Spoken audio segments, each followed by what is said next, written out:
आपको हम खबर से आगाह करें कि इस्लामाबाद की डिस्ट्रिक्ट एंड सेशन कोर्ट ने तोशाखाना फौजदारी केस में चेयरमैन पीटीआई को 3 साल की सजा सुना दी। आपको हम खबर से आगाह करें कि इस्लामाबाद की डिस्ट्रिक्ट एंड सेशन कोर्ट ने तोशाखाना फौजदारी केस में चेयरमैन पीटीआई को 3 साल की सजा सुना दी।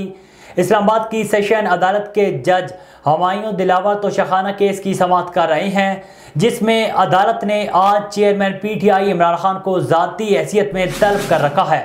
आपको आम खबर से आगाह करें कि इस्लामाबाद की डिस्ट्रिक्ट एंड सेशन कोर्ट ने तोशाखाना फौजदारी केस में चेयरमैन पीटीआई को 3 साल की सजा सुना दी।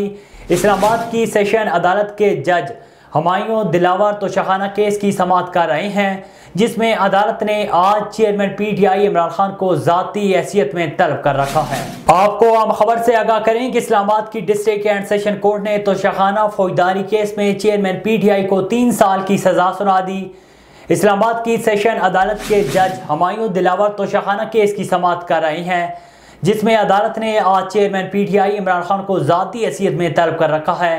चेयरमैन पीटीआई को अदालत ने सुबह 8:30 बजे तलब किया था, लेकिन ताहाल वो अदालत में पेश नहीं हुए। समाअत के आगाज़ पर जज हुमायूं दिलावर ने इस्तफसार किया कि क्या कोई पीटीआई की जानिब से वकील आया है। जज की जानिब से तोशाखाना केस मुतअद्दिद बार कॉल किया गया।